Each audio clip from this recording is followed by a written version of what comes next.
All right, good afternoon. Oh, come on. Good afternoon? There we go. There we go. Thank you for coming. My name is Kevin Switaj.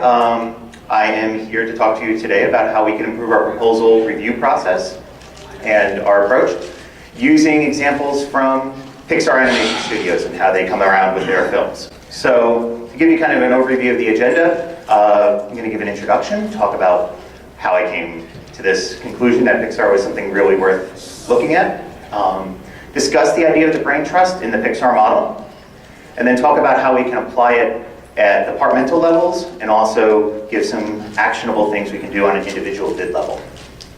And then finally wrap up conclusion, questions, comments, anything you guys want to continue to discuss.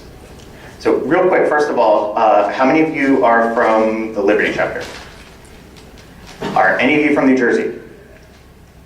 Dang. I work in New Jersey. We work in New Jersey, I'll take that. So I'm born and raised in New Jersey, went to Rutgers undergrad, and now live down in Northern Virginia.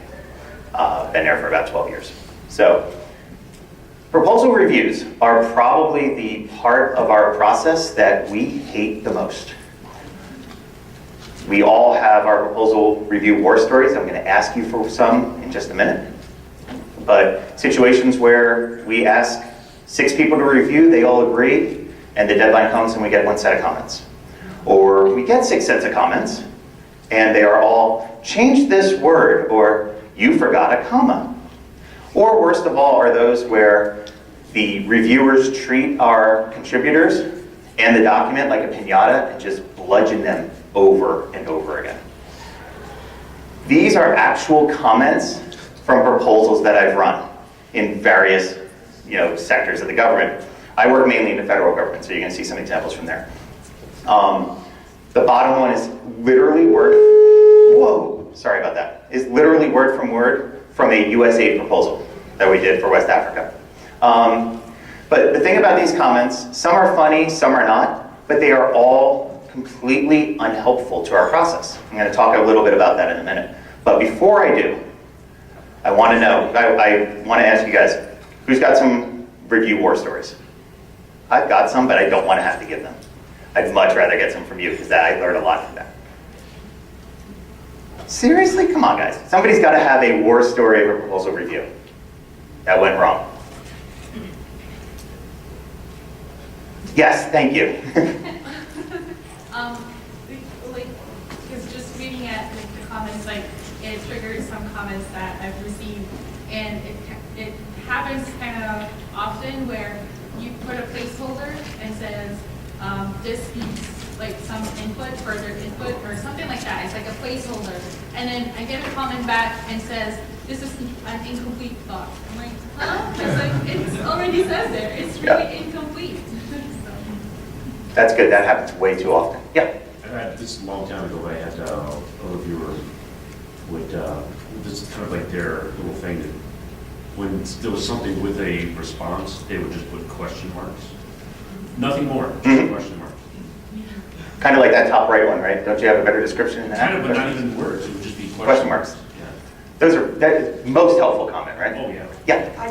I once got a review back from fax, and it was 25 pages of red X that said no. On every page. We might have worked with the same guy. I know somebody who did something similar. Yes? We had one where we marked several places with a specific person's name and said, we need your input. And that specific person went back to those same places and said, this needs more input. Yes. Well, those are, anybody else want to share one more? Yeah. Well, just a VP who chose to point out some errors the day after it went out instead of choosing to do so before. Those are the best review comments, right? If you didn't hear them, they gave the comments a day after the proposal was submitted. Very helpful, very helpful. So hopefully some of the tips that I'm going to give you guys throughout this presentation will help hopefully avoid some of those. I can't say that they'll get rid of them entirely, but hopefully you can avoid some of them. So why are bad reviews harmful to our process? First off, we don't get our content improved. No matter how professional and how hard we work, we all get sometimes caught in what I call the truth bubble of our proposals, where we think this is compelling, this is clear, and especially in the government space, this is compliant. But really it's not. And that's why we need outside eyes. That's why I really believe the color team process is a great way to go, because we can get people to give us input who are not part of our team. So we get outside feedback from people. And second, our contributors often are the ones who bear the brunt of bad reviews. They read the comments, they see how much they get beat up during the debriefs, and it does not help them improve. It doesn't help the product improve. And it takes a lot of our time as proposal managers because our teams feel sadness, and all they need is a hug. All right, so as I was thinking about how can I improve proposal process in the companies that I've been with, I started thinking about the fundamental question of what is proposal development and what type of writing do we use in proposals. So if you ask people, usually you get one of two answers, right? One is that it's technical writing. We're giving them the approach, we're giving them the how, and that's a component of it. Another component of it is sales writing. We're saying, why us? Why should you pick us? But the third thing that really gets a lot of people leave out of the process is the idea that it's persuasive writing, that we're trying to create a connection with our audience. Mike Parkinson did a great job earlier today talking about creating, connections and the ways in which our proposals need to talk to the needs and values of our audience. And for me, really creating that connection, knowing why the client needs something instead of just what they need, is where proposals really can be won or lost. It's a lot like being a creative writer and creative organizations. Right? I was on the flight up here, and I had to write it down. On the flight up here, I was reading a book called Be Our Guest, which is by the Disney Institute, who does a lot of training outside of Disney about the quote-unquote Disney way. And early on, when Walt Disney was setting up the animation arm of the Walt Disney Company, he specifically set up a flexible organization around a process-based structure. Does that sound familiar at all? Right? Bringing different people in on each individual project around a central process. That's what we do. So I really started thinking that proposals are creative enterprises, and we're creative organizations. Now, no, we're not going to go out and write 1984 or some other award-winning book, but we need to be able to make that connection with our audience. And as I was thinking about that, I started looking at other creative organizations that are successful. And I was reading the book Creativity Inc., which is by Pixar Animation Studios president Ed Catmull. And he details not just the history of Pixar, but why they've been successful. And the main thing that Catmull talks about is the brain trust. I'm going to get to that in a second. So Pixar, first off, how many of you have seen at least one Pixar movie? Good. How many have seen 5? 10? 15? 18? There are 18 current Pixar movies. So, you seen them all? I think so. Cool. Tried to do the list last weekend with my wife. We forgot Ratatouille, so we named 17 of 18. We had seen all of them. I also have a 6 and 4-year-old, which is the reason I've seen all of them multiple times. But starting with Toy Story, which was the first full-length computer animated motion picture, to Coco, which comes out this month, Pixar has excelled in animation in 2 main ways. First is the technical aspect. A lot of people don't know this, but Pixar was set up originally as a company to deliver hardware and software tools for others to do computer animation. That's actually why Steve Jobs bought them from Lucasfilm back in the 90s. The problem was there was no real market for that technology, especially at the price point that they had to charge. But what Jobs realized, along with Ed Catmull, was that there was a huge creative organization within Pixar. And he really was encouraging them to do the animation themselves. And that's the second way that I think Pixar really stands apart, is that they are a creative juggernaut. And their films, as all of you probably know, don't just speak to kids. Right? There are great storylines throughout them for adults. To use an example, my 4-year-old right now loves WALL-E. And I'm like, wow, that's a little deep for a 4-year-old to think is their favorite Pixar movie, because it does speak so much to environmentalism and social obligations to each other. But the movies that Pixar make also speak to our emotions of fear, disgust, sadness, joy, and anger. which, as we all know from Inside Out, are the 5 little people running around in our brains controlling what we do. So Pixar relies to have their great creative content through something called the Brain Trust. And the Brain Trust started with Toy Story 1, but really hit its stride during the creation of Toy Story 2. There were lots of production and story problems during the making of that movie. So this is John Lasseter, who is the creative director for Pixar.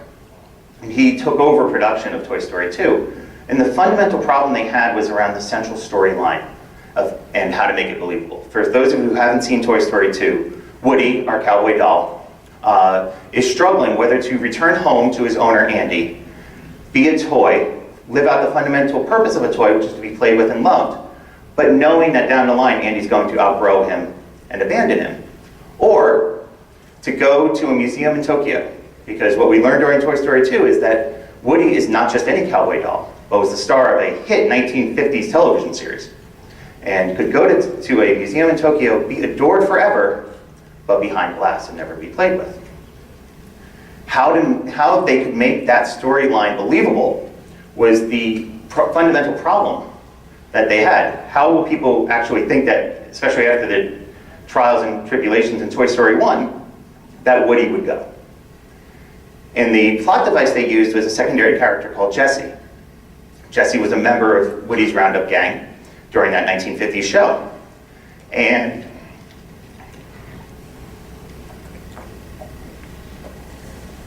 she had an owner just like Woody. Her name was Emily. And when Emily turned adolescent, she abandons Jessie in a box by the side of the road. Those of you who haven't seen it, it's a very sad scene. There's Sarah McLachlan music playing. Everyone gets a little teary-eyed. But she becomes the personification of what can happen when you're abandoned as a toy.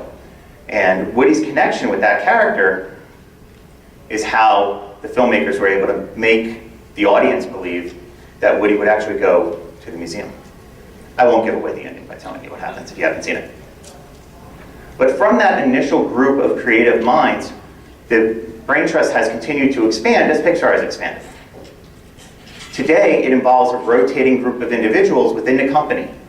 They can come from the creative side, they can come from the organizational side, they can come from training, but they're from across the company. And what they do is they review the productions as they're going on. So regular intervals, they look at whether it's the storyboards or the rough animation or more detailed animation. And they built the Brain Trust around this central principle. Put smart people in a room, charge them with identifying and solving problems, and encourage them to be candid with each other. So the Brain Trust works because there is trust from both sides.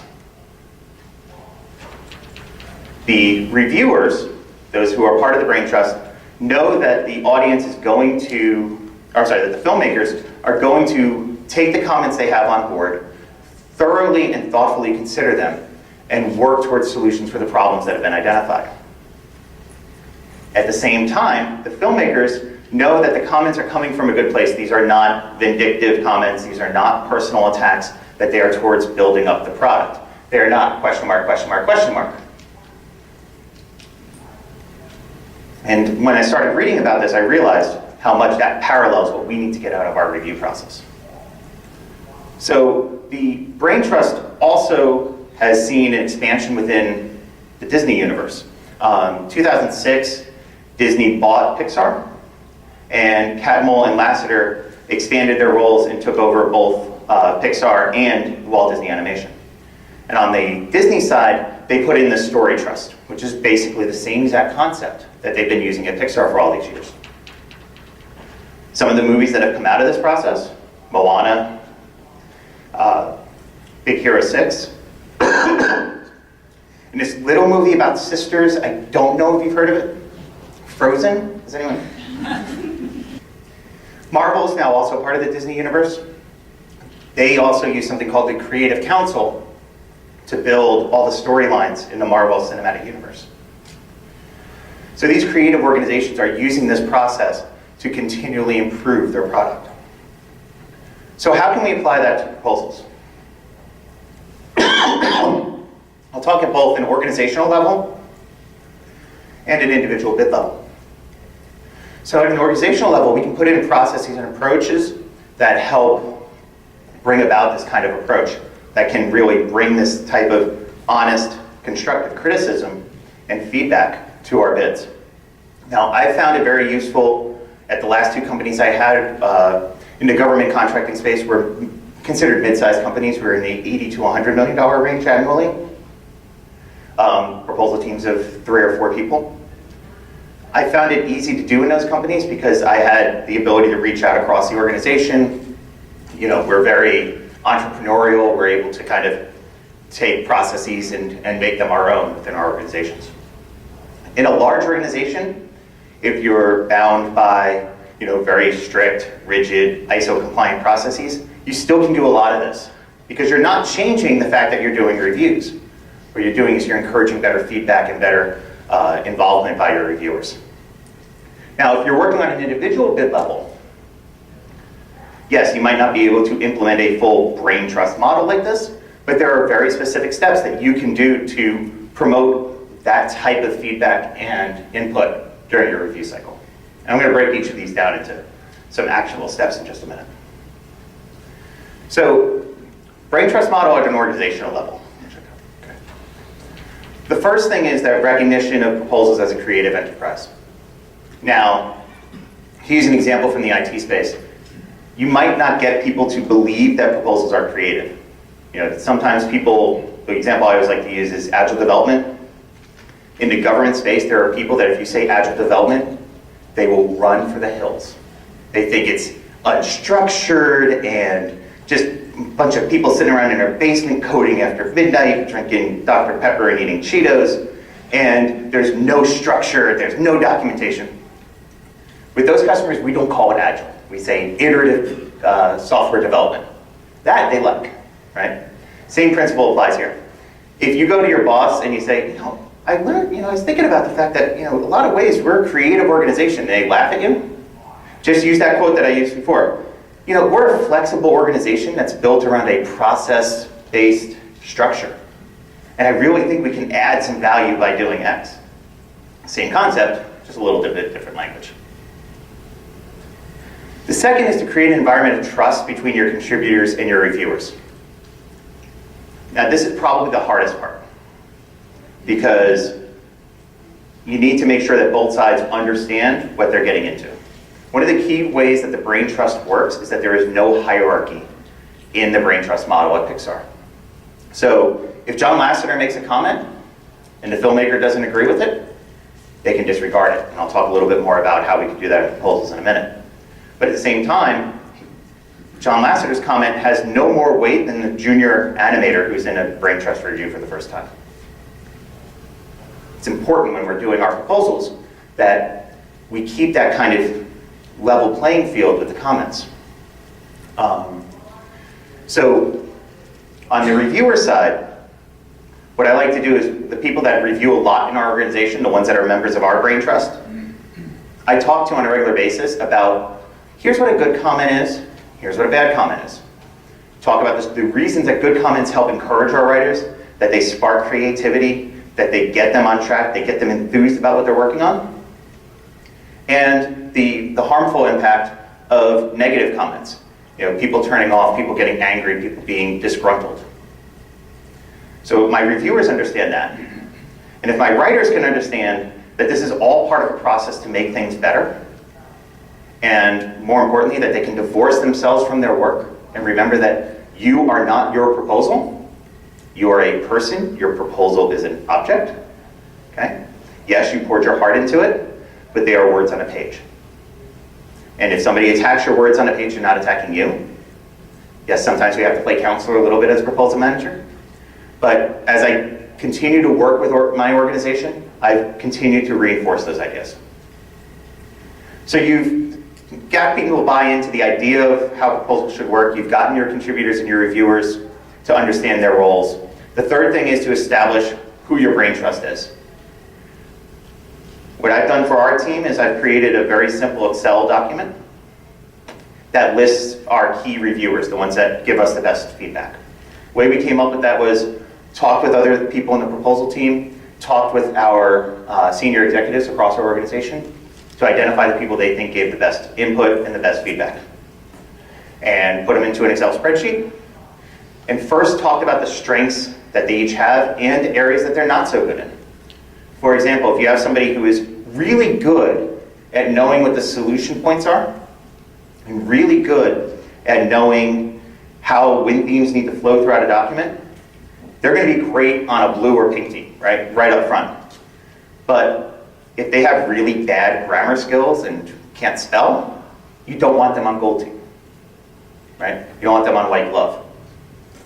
So make notes on that, right? That's why I always make sure this document is someplace that only the proposal team can see it. Because, once again, I'm not critiquing who the people are, I'm just saying what their strengths are and what they might need improvement on. But I do like to make sure that that's a little bit under wraps. Right? And then finally, ensure that the people are reviewing the right sections. When I'm called in to review a technical section of a proposal, I can't tell you if the technical solution is right or not. Right? I have a PhD in history. I have no idea how some of the work that we do goes on. I don't know how to run a data center. But I can tell you whether or not your themes and your solution points are making clear throughout the document that you know how to run a data center. Make sure you make the note of that in your proposal. Or sorry, in your brain trust section. This person is really good to review proposals on X, Y, and Z, and you want to assign them this type of section, this type of section. Set review ground rules at a global level. Okay? Everyone should know basically what your blue team, your pink team, your red team involve, what types of reviews you're doing, and specifically the types of comments that you want to bring in. You will reinforce these throughout your individual bids, and I'll talk more about some details on that in just a minute. But you should have written somewhere, whether it's in training for your writers and reviewers, whether it's just a proposal process document, whether it's something more structured, you should say these are the types of inputs and outputs that we expect at each review. And making sure that the terms candor and constructive criticism are in there is important to making sure this whole process works. Does anybody else think of anything from a global level that you would want to bring in your organizations to make something like this work? Yeah. I have a question. Yeah, of course. When the reviews are done with the brain trust, are the identities of the reviewers masked, or? Okay, that's a great. Do you mean in Pixar or what I did? Or both? Actually, either. Okay. Yeah. So the question was, are the reviewers' identities masked at any point during this process? In Pixar, they're not, because it's a room like this, and they just critique as they're going through. I don't do it either. Part of that is just simplicity. We use Microsoft Word, and it's really hard to strip people's names out of the comments without having to duplicate each one. So if there was an easy way to do it, I would that probably is a worthwhile way to go, because then, like what I was saying before, then you definitely create a level playing field. And if I ever find out a way to do it, I'll let you know. But unfortunately, right now, no, we don't. I don't, and I know Pixar doesn't. But what's the value in doing that? In stripping names? Yeah. So the value of not having people attributed to their comments, at least when they go to the contributors, is that in my organization, for example, if our CEO reviews a proposal, right? More sensitive to Yeah, well, it's more the contributor might be swayed by the fact that it's a CEO's comment versus a junior developer's comment, right? So, oh, it's a CEO, he must be right. Whereas the junior developer might have more hands-on experience with Java, say, and would be a better comment to actually listen to. So one other hand back. Yeah. Right here. How do you deal with burnout? Certainly you would, after time, find out who's good at X and who's good at Y. Right. But, over time, especially in a smaller organization or a mid-sized organization, unless you have a plan for training other people on how to do this, you're going to get some kind of pattern. Yep. And what you just said is how I've solved that in the organization is, so the question, and for those who didn't hear it, is how do you avoid burnout? How do you keep your reviewers from having to look at things over and over again and make sure that that they're not entirely sick of proposals by the end of the month? I've gone the route of training, And a lot of it being kind of, some of it's just throwing somebody into the deep end and saying, hey, here's a proposal to review, and then I'll look at their comments and say, you did a really good job with this kind of comment. This isn't really this isn't the time to say that we don't have a comma at Pink Team, but your comment here about not making the theme run through, that was a great comment. Or talking about the technical deficiency here was awesome.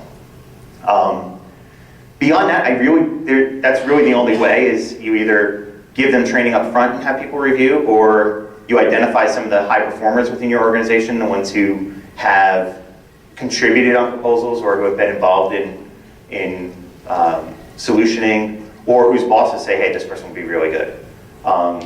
That's, unfortunately, it's not something where we can give a test and say, oh, you'll be a great reviewer, come on board. That's the ways that I've found useful so far, is either self-identification, boss identification, or randomization, I guess.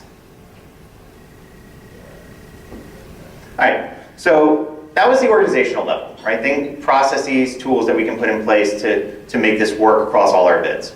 But at an individual bid level, whether you have that type of organizational structure around you or not, there are lots of things that you can do to get the same kind of benefits. And the first thing is setting the ground rule for your reviews at the kickoff.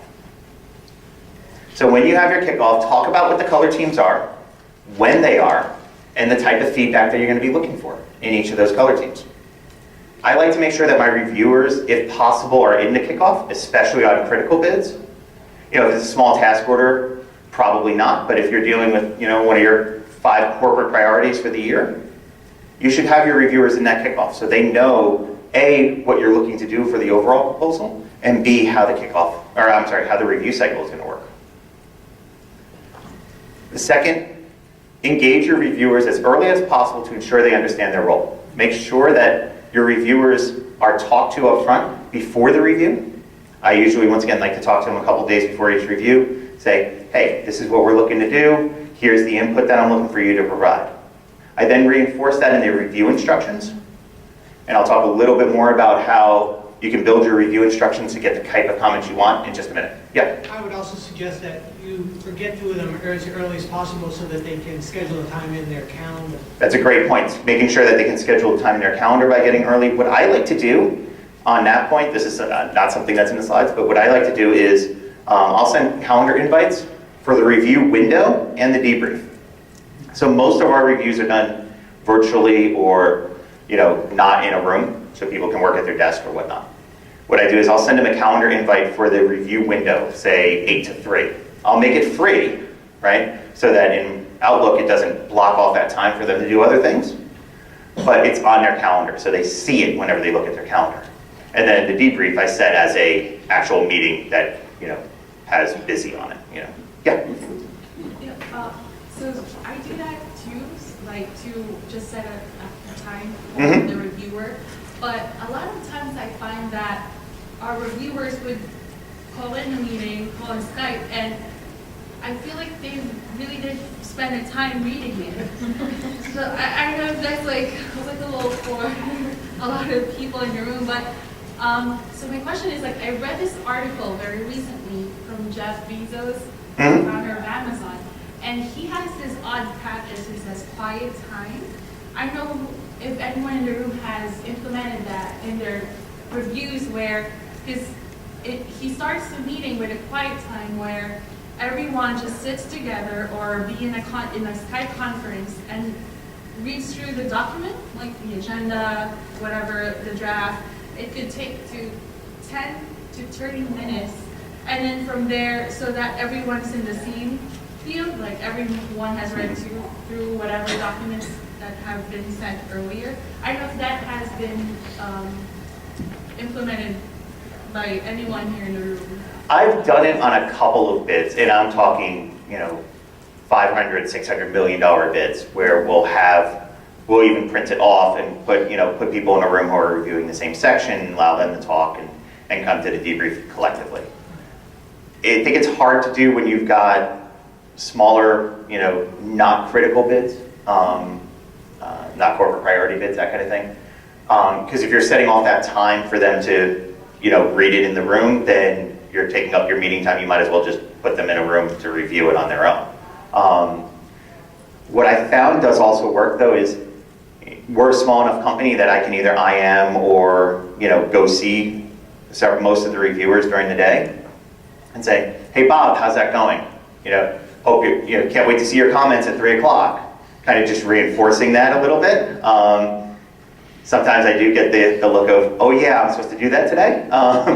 But, I think as you build more of a culture that encourages these types of reviews, and as you continue to reinforce the need for open candor and good feedback, I think people start getting more into the process and really start kind of embracing it a little bit more. At least that's been my example of the last 2 companies I've been at. All right, so we've set our ground rules, we've engaged our reviewers. Now we need to prepare our writers. And there are two ways that I do this, and that's before the review and then for the comment adjudication. Before the review, I use my daily stand-ups. How many of you use stand-ups on your bids? Couple? Okay. So I would highly encourage, at least when you have a live bid, if it's, at least having a 10 or 15 minute stand-up, just to make sure everybody's on the same page.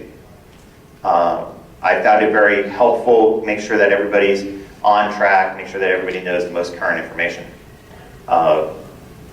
So the last couple of stand-ups before our review, I make sure, all right guys, listen, our deadline's in 3 days, we're going to pink team, here's what that means.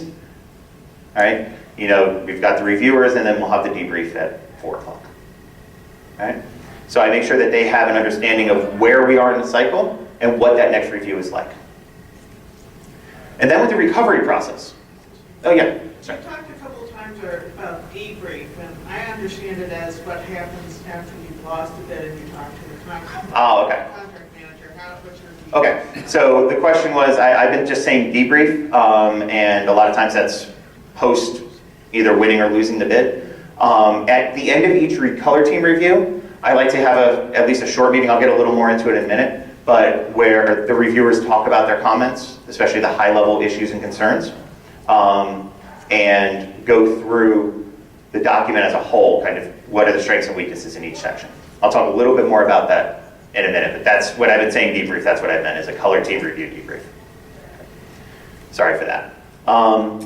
So we get the comments back after the review, and it starts the recovery process, starts our writers and our contributors looking at what the review comments have been.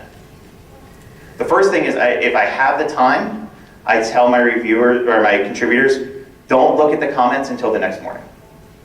Usually my debriefs are late in the afternoon anyway. You just want to give that sense of detachment from whether it's been a good or a harsh review debrief and a harsh review document. Let them take that little bit of time away from the document, kind of collect their minds, collect their thoughts.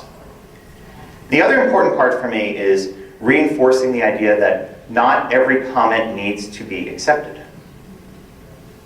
Mike Parkinson was talking earlier about how you're the expert in what you're doing. For me, the individual writer is the expert in that section.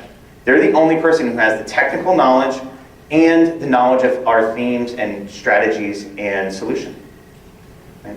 So just because somebody makes a comment doesn't mean that you need to follow it. And this pulls straight from the brain trust example.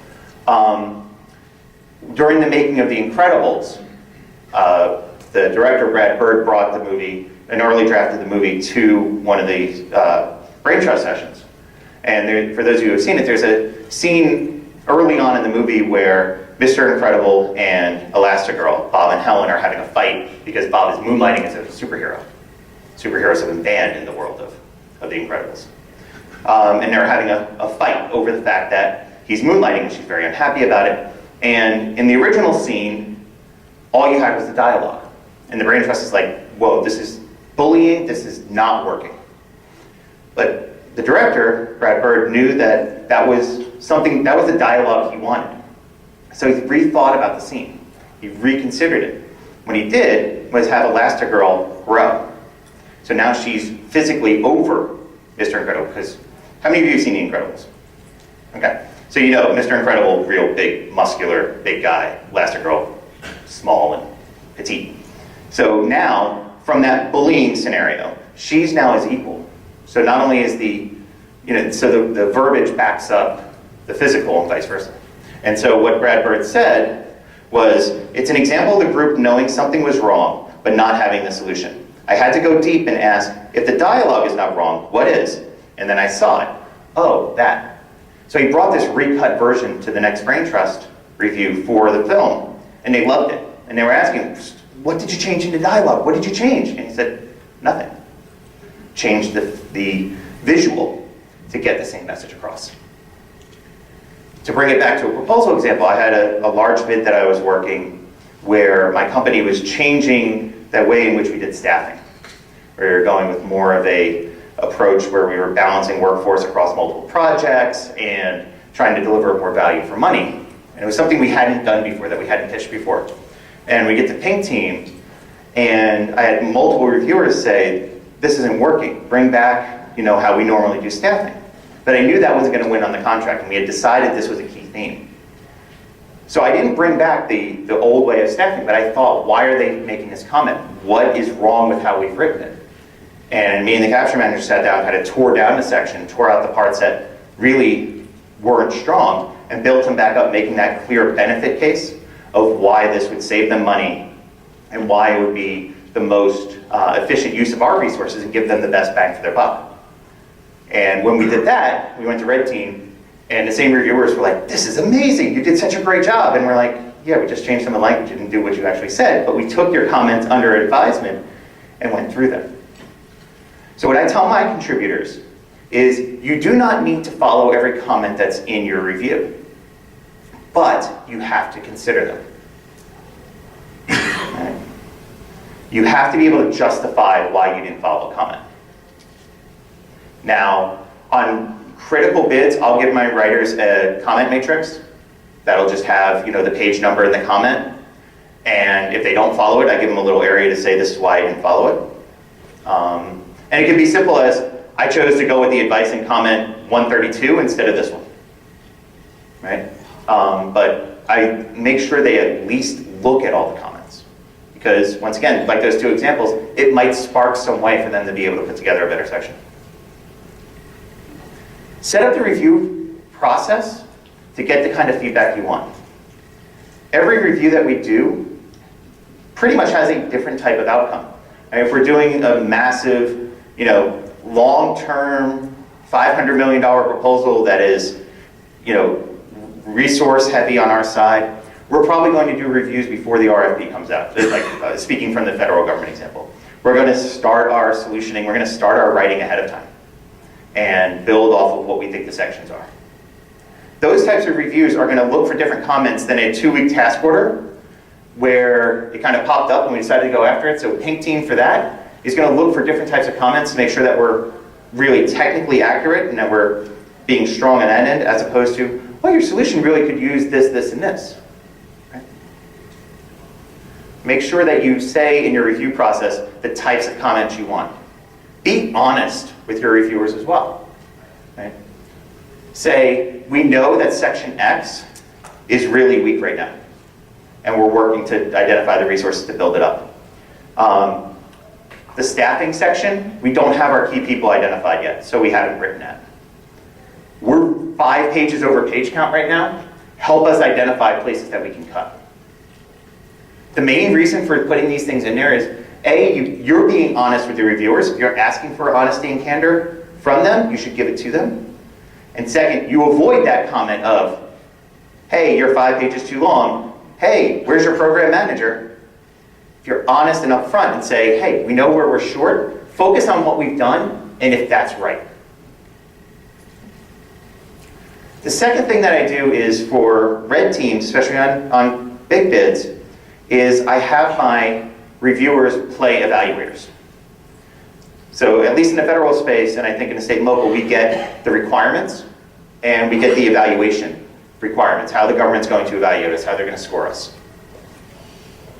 I give those to the reviewers in the form of a feedback form. So I say, here's what blue means, here's what green means, here's what yellow means, here's what red means. Score us. All right? So are we awesome or are we unacceptable right now? I then ask them for strengths, weaknesses, and deficiencies, which are the 3 things that the government asks. The 3 things that you will get in your government debriefs. And And then the other thing I add to it is, how do we get to blue? How do we get that outstanding score? And I asked 2 questions around that. How hard is it going to be for us to get there? And what steps would you suggest for us to get there? The reason I asked the first question is there are going to be times where we're having a red proposal, but it will literally take us 30 minutes to get to blue. And that'll be, we didn't address one little PWS requirement. We didn't say that we're going to provide the monthly status report 5 days after the end of the month. I have had that in my reviews, right? And they've been read, you know what, you guys are non-compliant. Oh, that's great. But how is everything else in that section? What else might we need? If we put that literally, in that case, 1 sentence in, oh, your section's awesome. All right. Then I know I don't have to spend too much time working on that little piece. We'll get to blue real quickly. On the flip side, in management sections, in the government space, it's really hard to differentiate yourself on how you're going to manage a program, especially in IT. Everyone's going to use ISO, everyone's going to use PMBOK, everyone's going to do this, everyone's going to do that. Almost everybody scores green on every proposal, unless you really mess up. So if you score my management section green, there might not be a way for me to get to blue, right? Or if there is, it's going to take basically ripping apart the entire management section and coming up with something that we've never tried before. Where am I going to allocate my resources? Am I going to spend all these hours now redoing that entire section to try and get that little bit extra? Or am I going to do it in this yellow section that I know I can get to blue? I'm going to put my resources in on the latter. So I found that really useful and really helpful in our reviews. And I know my contributors have as well. Promote an open and honest debrief. So everybody's done their reviews, they've made their comments, and now we get the reviewers together, today mostly virtually, along with our writers. And what I do is I go reviewer by reviewer and ask, what are your high-level comments? I can read through your comments throughout the document, and the contributors can as well. How many of us have been in a 3-hour debrief where the reviewers want to go comment by comment through a 50-page document and talk about each one? A few, right? Okay. How many of you have kind of wanted to gnaw your arm off at the end of that review in order to get away? Yes, me too. So in those situations, right, I can read, my contributors can read. If I have a question about the specific comments that you've had, I'm going to reach out to you. What I want to know is from a 30,000 foot picture of a section, what's working and what's not. Because that's something I can adjust. That's something I can't get from your individual comments, but that's something I can get from you in this debrief, and we can talk about. Well, you know what, your win theme here seems kind of weak because I don't see any clear benefit to the client that you're articulating. All right, how can we do that? That's what I use my debriefs for. All right? I find A, it makes debriefs go faster. My debriefs run usually 30 to 45 minutes. B, it makes it much more engaging. And C, it makes it much more beneficial because people are tuned in the entire time. If people start going comment by comment, people are going to start tuning out, especially during a call or a Skype session. People are going to start tuning out because you're going to check their email, they'll be on the phone checking Facebook, trying to figure out why the Giants are 1-6. That's just what I do. Yeah. So I would also suggest if you have a lead, a reviewer lead, who's responsible for aggregating all of the comments from a particular section, that review will go a lot faster, 1. 2, oftentimes the lead is there to adjudicate if there are conflicting suggestions or comments. And 2, that it gives the opportunity for the review team to consolidate perhaps on a really good set of comment as opposed to, picking, so you get reviewers and they want to go through each and every comment because I reviewed it on the comment. Right. That's a great point. For really large bids, I would recommend having a review lead. That was the comment, was when you have a review lead, that person can adjudicate some of the conflicting comments. As a proposal manager, when I do that, I also adjudicate you're missing a comma here so that my writers don't have to do that. But they can also consolidate and get to the heart of those main comments. I'm not 100% sold on that model, just in general, because you really need to have, I think, a really strong reviewer lead. If you don't have somebody who really knows what they're doing, it can kind of spin off and not be as productive. But if you've got good ones, that is a great way to go, in my opinion. And it helps promote that same idea. The other thing I always do is I lay down the ground rules at the beginning of the debrief. This is, once again, about the document, not about the people creating it. I'll give you my one-word story real quickly. I had a proposal. We were going through one of these 2-hour debriefs, and the VP for the group was sitting in the back of the room. And he was the last one to go. And his entire comment was 4 words. This sucks, change it. And got up and went. Yeah. We were destroyed as a team from this. But once again, it made it very, that kind of comment, really, you take on personally, right? So that's the first thing, is I make sure, even if you have something negative to say, make it as nicely negative as you can. Make it constructive. Don't say, this sucks, change it. The other piece that you really need to do is reinforce this idea of high-level comments. When you start getting the guy saying, well, in section 2.1.4.8, I saw, hey, Bob, bring it back. How does that reflect on the overall section? If you put it in those kinds of terms, they usually are like, oh, okay. Well, for the overall section, yeah. So I found that to be very useful. I do think debriefs are critical, especially at Pink Team and Red Team, to get that feedback so that your team can be in listen mode during the debrief, understand where these comments are coming from, understand these high-level comments.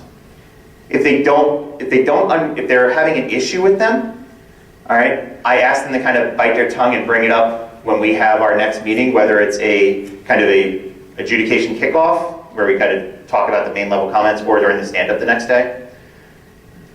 But I want them in listen mode, all right? I'll ask some clarification questions if I don't think the high-level comments are quite there. But I'll go back to the reviewer with the main issues of my contributors after that. Thought I saw a hand on this side besides yours, but yeah. So I would also suggest, you're looking for opportunity, you're looking for suggestions and recommendations for improvement. I would also add, you can ask the reviewers to provide you where they find strength. Yes. And examples of that strength in order to reinforce that behavior as well. Yeah, and that's actually how I usually start off. The comment was, you can ask them for strength. I usually say, what are the positives in this section, all right?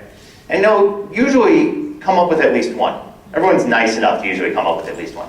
Not the guy who wrote that Burkina Faso comment, probably not, but all right. So this quotation is directly from Creativity Inc. I use this in every set of proposal review instructions that I send out. And in fact, I make my proposal team do the same. So what makes a good comment? A good note says what is wrong, what is missing, what is unclear, what makes no sense. A good note is offered at a timely moment, not too late to fix the problem, not the day after submission. Go back to somebody's input before. A good note doesn't make demands. It doesn't even have to have a proposed fix, but if it does, that fix is offered only to illustrate a possible solution, not to prescribe an answer. Reinforcing that idea of look at your comments, look at what people are suggesting, but make the document better in your own way. Most of all, though, a good note is specific. I'm writhing with boredom is not a good note. I put that in my review instructions as well. Don't just tell me this section needs work. Tell me why it needs work. Okay? Once again, don't necessarily give me the answer, but say, you didn't explain your process fully.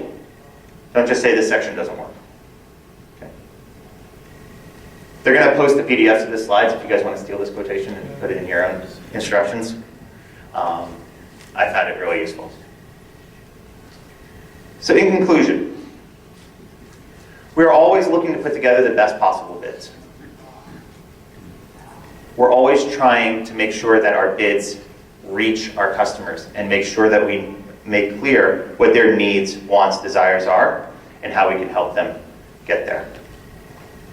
So when they were making Toy Story 3, Michael Arndt was the director, and got some great feedback from Andrew Stanton, who is the man behind WALL-E, which I was talking about before. And the main problem, how many of you have seen Toy Story 3? Okay.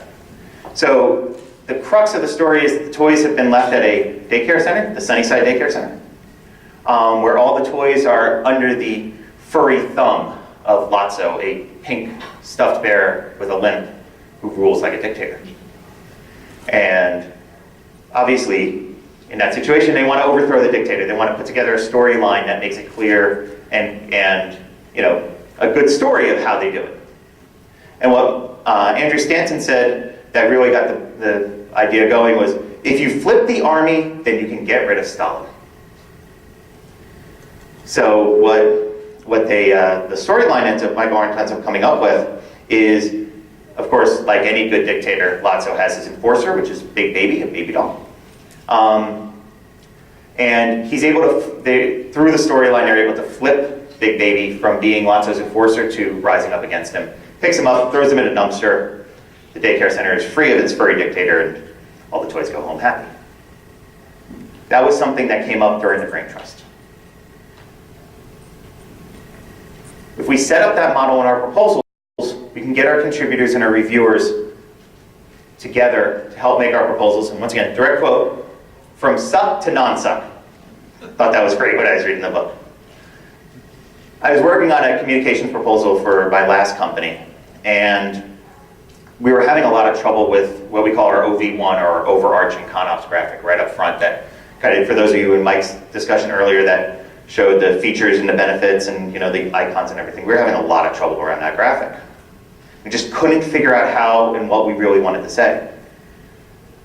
So I pulled in, for our own little brain trust, I pulled in a couple of our other technical experts in the area who weren't working on the proposal, and got our graphic artists in the room, and we literally just sat there with a whiteboard and started doodling and started coming up with ideas and just throwing anything against the wall. And somebody said, what if we make it flow like this? And just kind of, you know, took a piece of paper and kind of like Mike's graphic showed these arrows flowing up. And what if we did this here? And then we're like, oh yeah, we could do the benefit here, here, and here. And these were the key parts. And here's how it all, and within an hour, we had drawn on this whiteboard this graphic idea. Our graphic artist is like, I know what to do with that. Took it, you know, an hour later, we had this great graphic that really got home what our value proposition was, what the client would get out of what we did. We won that bid, and that graphic was cited to us during the debrief, not in the notes, but during the verbal debrief, as one of the things that really made it clear from page one that we knew what we were doing. So you can get some great inputs and some great feedback from your teams if you encourage them to be honest and open. And in the end, this is the type of environment we want to set up for our proposal reviews. People want to hear each other's notes. Right? They want to get reviewer feedback. They want to make their proposals better, even when those notes are challenging, where everyone has a vested interest in one another's success. I can't think of a better example than proposal development, where we all have an interest in each other's success, right? If our companies don't grow, if our companies don't get new business, they're going to shrink. And what happens when companies shrink? People lose jobs. Right? Having been in companies where losses started racking up, you don't want to be in that situation. So putting together a model where you get the best reviewer feedback, where you have the reviewers and the contributors wanting to be part of a strong, open, honest process, can really make you guys, organizations, successful. So that's all I've got. This is my contact info. If you guys have any questions or whatnot, if you took any pictures during this, which was fine, I didn't say that at the beginning, but yeah, I was tweeting earlier today, so feel free to tag me or whatever. If you want to talk about this at all further, let me know. But are there any other, we've got what, 6 minutes, you didn't even have to signal me. Are there any other questions, comments? I'll even take critiques or constructive criticism, if you have it. Yeah? I have a question just about legal reviews. Mm-hmm. When they start making comments that are more editorial, like how do you go about that? So the question was, I'm guessing you mean legal as in a legal organization reviewing? Mm-hmm. So when you get comments from the legal side about editorial comments, what should you do? If you don't agree with them, I would talk to them.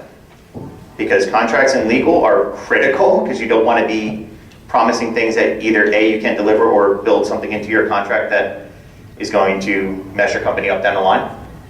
So if they're saying phrase something a certain way, if you disagree with that, I would talk to them and see what the ramifications are.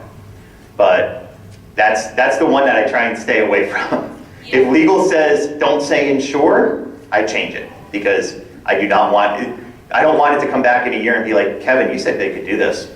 I'm like, I don't have a law degree. I don't know what's going on. Yeah, so just to Yeah. follow up, so if they're making comments that affect like the technical section, do you make them part of some type of formal review or? So the question was, do I make the contracts part of a formal review? In our organization, we don't. I have been in organizations that have asked contracts to do a review of the entire document to make sure there aren't any of those code words. I've been doing this, at least in the federal space, a long enough time. I know what those code words usually are, and I can pull them out. So I make sure we don't say, for example, insure is the big one in our space, right? If you insure, that means you must deliver in the contract. Yeah, our teams don't want to have to be tied down to that. Our approach, we ensure our approach will save 20% off your current cost. Don't say that. Right. Okay.